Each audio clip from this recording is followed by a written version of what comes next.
Climate ಚೇಂಜದ ಬಗ್ಗೆ, ನಿಸರ್ಗದ ಅನಾಹುತಗಳ ಬಗ್ಗೆ ತುಂಬ ಕೇಳ್ತಾ ಇದ್ದೀವಿ. ಮತ್ತು ಯುನೈಟೆಡ್ ನೇಷನ್ ಇದರ ಬಗ್ಗೆ ಮಿಲಿನಿಯಂ ಗೋಲ್ಸ್ಗಳನ್ನು ಕೂಡ ಫಿಕ್ಸ್ ಮಾಡಿದೆ.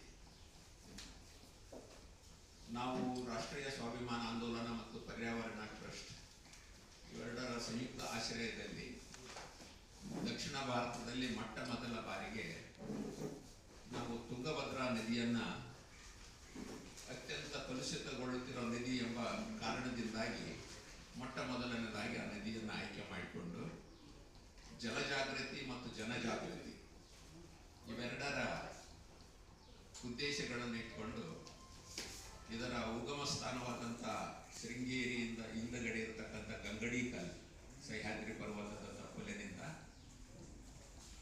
ನಾವು ಈ ಯಾತ್ರೆಯನ್ನು 2024 ನವೆಂಬರ್ದಲ್ಲಿ ಪ್ರಾರಂಭ ಮಾಡಿದ್ವಿ. ವರದಿಯಲ್ಲಿ ಎಲ್ಲ ಯಾತ್ರೆಯ ಅನುಭವಗಳು, ಅನಿಸಿಕೆಗಳು, ಸಮಾಜದ ಜವಾಬ್ದಾರಿ, ಧಾರ್ಮಿಕ ಗುರುಗಳ ಜವಾಬ್ದಾರಿ, ರಾಜಕಾರಣಿಗಳ ಜವಾಬ್ದಾರಿ ಮತ್ತು ನಾಗರಿಕರ ಜವಾಬ್ದಾರಿ ಮತ್ತು ಅದೆಲ್ಲಕ್ಕಿಂತ ಹೆಚ್ಚಿಗೆ ಮುಂದಿನ ಪೀಳಿಗೆಗೆ ಇದರ ಅನುಭವ ಮತ್ತು ಉದ್ದೇಶ ಅರ್ಥ ಆಗಬೇಕು. ಇರುವುದೊಂದೇ ಭೂಮಿ, ಇದನ್ನು ನಾವು ಉಳಿಸ್ಕೊಳ್ಬೇಕು, ಪರಿಸರ ರಕ್ಷಿಸಬೇಕು. ಅದೆಲ್ಲಕ್ಕಿಂತ ಮುಖ್ಯವಾಗಿ ಪ್ರತಿಯೊಬ್ಬನ ಕರ್ತವ್ಯ ಈ ಭೂಮಿಯನ್ನು ಉಳಿಸಿಕೊಳ್ಳೋದಕ್ಕೆ, ಪರಿಸರವನ್ನು ಕಾಪಾಡೋದಕ್ಕೆ ನಮ್ಮ ಇಂಡಿವಿಜುವಲ್ ರೋಲ್ ಏನಂತಕ್ಕಂಥದ್ದನ್ನು ಸಭೆಗಳ ಮೂಲಕ, ಪಾದಯಾತ್ರೆಯಲ್ಲಿ ಕೆಲವು ಬೀದಿ ನಾಟಕಗಳನ್ನು ಆಡ್ತಾ ತುಂಬ ಅದ್ಭುತವಾದ ಅನುಭವ ಹೊಂದಿರತಕ್ಕಂಥವ್ರು ಇವತ್ತು ಇಲ್ಲೆಲ್ಲ ಬಂದಿದ್ದಾರೆ.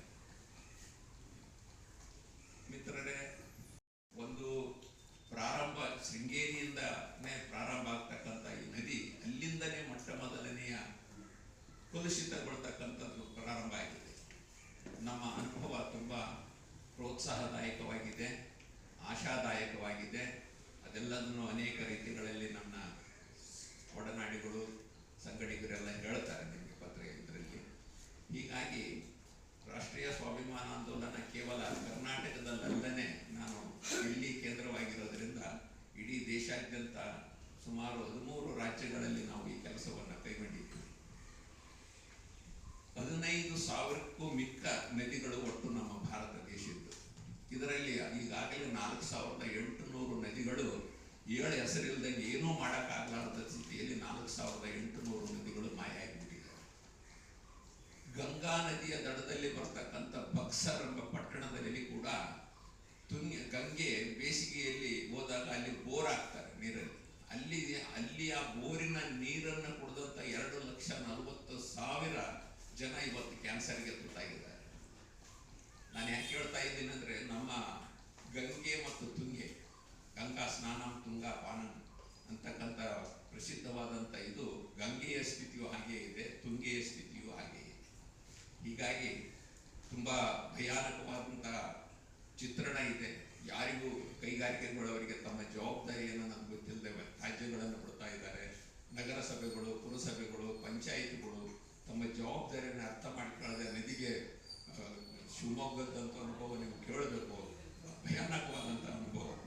ಹೀಗಾಗಿ ಮುಂದೆ ಈ ನದಿಗಳ ದಡದಲ್ಲಿ ನಾವು ಅನೇಕ ಕಾರ್ಯಕ್ರಮಗಳನ್ನು ಮಾಡ್ತಕ್ಕಂಥದ್ದು ಮತ್ತು ಈ ಕಾರ್ಯಕ್ರಮದ ಅನುಭವದಿಂದ ಸರ್ಕಾರವನ್ನು ಕೂಡ ಎಚ್ಚೆತ್ತು ಕೆಲವು ಅದಕ್ಕೋಸ್ಕರ ಈ ಅಭಿಯಾನವನ್ನು ಕೇವಲ ಸಮಾಜ ಮಾಡಿದರೆ ಸಾಲದು, ನಿಮ್ಮ ಪತ್ರಿಕಾ ಮಾಧ್ಯಮದವರು ಕೂಡ ಇದನ್ನು ಹೆಚ್ಚು ಪ್ರಚಾರ ಮಾಡೋದ್ರಿಂದ ಇದನ್ನು ಸಮಾಜಕ್ಕೆ ನೀವು ಕೊಡಬಹುದಾದ ಕೊಡುಗೆ ಅಂತ ನಾವು ಭಾವಿಸಿ, ಅದಕ್ಕಾಗಿ ಇವತ್ತು ಪತ್ರಿಕಾಗೋಷ್ಠಿಯಲ್ಲಿ ವರದಿಯ ಬಿಡುಗಡೆಯನ್ನು ಮಾಡಿ ನಮಗೆ 4 ಮಾತುಗಳನ್ನು ಆಡೋದಕ್ಕೆ ಕೊಟ್ಟಿದ್ದೀರಿ.